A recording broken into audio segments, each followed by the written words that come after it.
बड़े भाई महेश सिंह जी, भाई ओसी जी, भाई रमेश जी, भाई सुशील जी, किशोर सुरेश जी, सब उपस्थित जो हमारी धरना कमेटी के सदस्य और हमारे पालता क्षेत्र के 27 क्षेत्र के उपस्थित तमाम क्षेत्र में बुजुर्ग नौजवान साथियों, यह लोकतंत्र है और लोकतंत्र में हमेशा जनता सर्वोपरि होती है।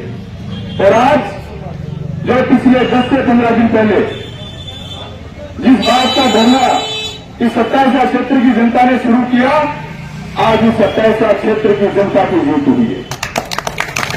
ये जीत कांग्रेस पार्टी बीजेपी की नहीं है, ये जीत इंदिरा गुजर, कुलदीप धनखड़ और सुभाष शर्मा की भी नहीं है। ये जीत है पालता के इलाके की, पालता की जनता की, 27 क्षेत्र के जनता की जीत है। ये गलतफहमी है कि हमारे क्षेत्र की जनता को पार्टी में मत बांटिए। जब चुनाव आएंगे सब पार्टियों की बातें करेंगे, कांग्रेस वाला कांग्रेस के साथ, बीजेपी वाला बीजेपी के साथ, जिसकी विचारधारा जिसके साथ, जिसका मन मिले उसके साथ। लेकिन हमारे 27 की हमेशा पहचान रही है कि आज 36 रंग के लोग, सभी धर्मों के लोग प्यार प्रेम मोहब्बत के साथ हमेशा रहते आए। हमने कभी इसको पार्टियों में नहीं बांटा। जब हॉस्पिटल की बात शुरू हुई और हॉस्पिटल की बात शुरू हुई, जमीन अलॉटमेंट वादाखिलाफ में हुई, क्योंकि आप सब लोगों के आशीर्वाद से मुझे भी 5 साल आप सब लोगों का सेवा करने का मौका मिला। कई लोगों के मेरे पास भी फोन आई जाए पालता के साथ गलत हो रहा है, हॉस्पिटल पालता में रहना चाहिए। मैंने आप सब लोगों से धीरे धीरे एक दो लोगों से फोन पे बात की और मैंने उस दिन भी कहा कि भाई मैं धरना शुरू करूंगा तो शुरू के दिन उसको बीजेपी कांग्रेस से धरना बना देंगे कि भाई तो कांग्रेस वाले धरना दे रहे हैं। मैंने हमारे जो सामाजिक कार्यकर्ता थे सब लोगों से बात की कि आप लोगों को ये कदम उठाना चाहिए, हमारे क्षेत्र के जनता की आवाज। मैं धन्यवाद देना चाहता हूं उस कमेटी को, इन्होंने जनता की आवाज को उठाया। शुरू के दिन में भी धरने में आया, जब 10 दिन कोर्ट के सामने धरना था, जनता की बात हमने रखी और हमने कहा कि जब तक इस 27 क्षेत्र की जनता की बात राजस्थान की सरकार नहीं मानती है, तब तक हम धरना देने का काम करेंगे। वहां भी धरना हुआ। उसके बाद पालता में घंटाघर चौक पे बड़ी मीटिंग हुई। उस दिन किसी कारणवश में नहीं आ सका था, लेकिन फोन के माध्यम से आप सब लोगों से रूबरू हुआ और हमने कहा था कि जब तक धरने की मांग, धरनार्थियों की मांग, 27 क्षेत्र की मांग सरकार नहीं मानेगी, चाहे महीना हो, चाहे 2 महीना हो, चाहे 6 महीना हो, चाहे साल भर हो, इस धरने को नहीं उठाएंगे। साथियों, ये धरना किसी पार्टी का नहीं था। अभी मैं पंचायत समिति से लाइव सुन रहा था प्रेस कॉन्फ्रेंस का कि कांग्रेस ने धरना दिया, कांग्रेस ने धरना दिया। भाई ये कांग्रेस वाले हैं कि सारे न्यूज में बैठे ईमानदार से बताओ?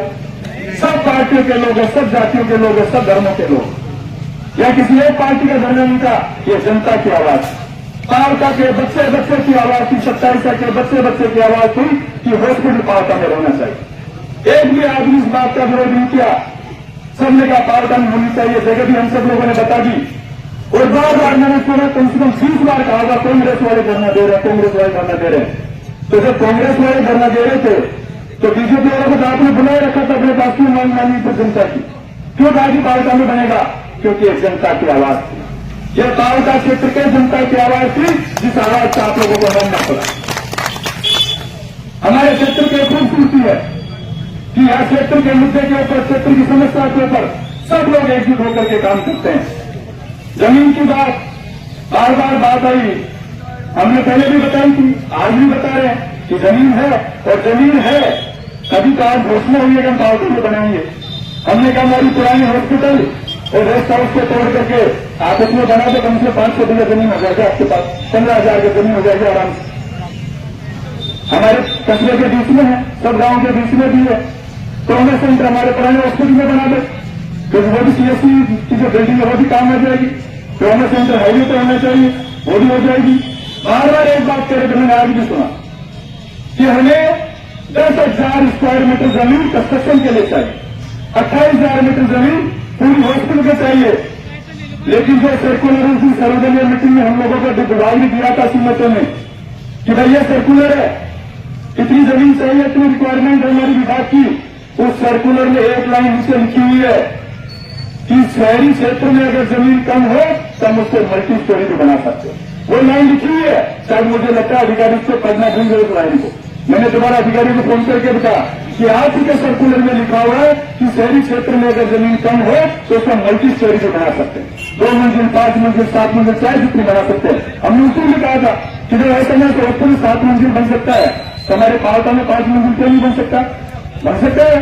क्वार्टर भी बनाइए, 5 बीघा जमीन है, खूब लंबी चौड़ी जमीन है और कम पड़ेगी तो 5 बीघा जमीन है, क्वार्टर हमारे अलग जगह बना दो, क्वार्टर के लिए हमारे पास और जमीन पड़ी उसमें बना दो, तो जरूर क्वार्टर मुझे बनना है।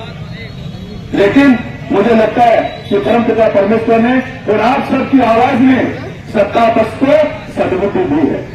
चलो हम लोगों को, आप सब लोगों को बुलाकर की बात नहीं करी होगी, लेकिन फिर भी सदबुद्धि देते हुए मैंने तालता की घोषणा की, अच्छी बात है।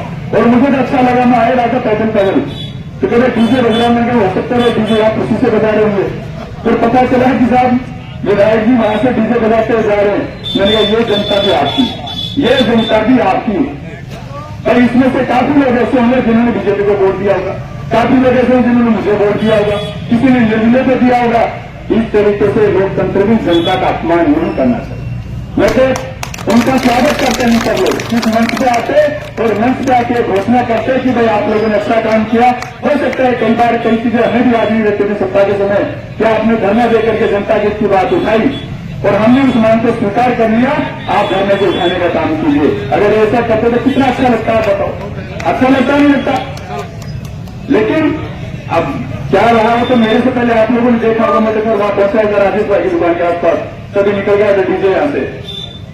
इसलिए लोकतंत्र में जनता सर्वोपरि, यहाँ कोई कांग्रेस कोई बीजेपी नहीं है, ये 27 की जनता है, 36 कौम के लोग हैं।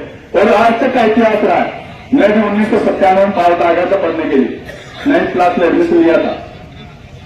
उससे पहले भी पावता टाना में रहता था, मार्केट था।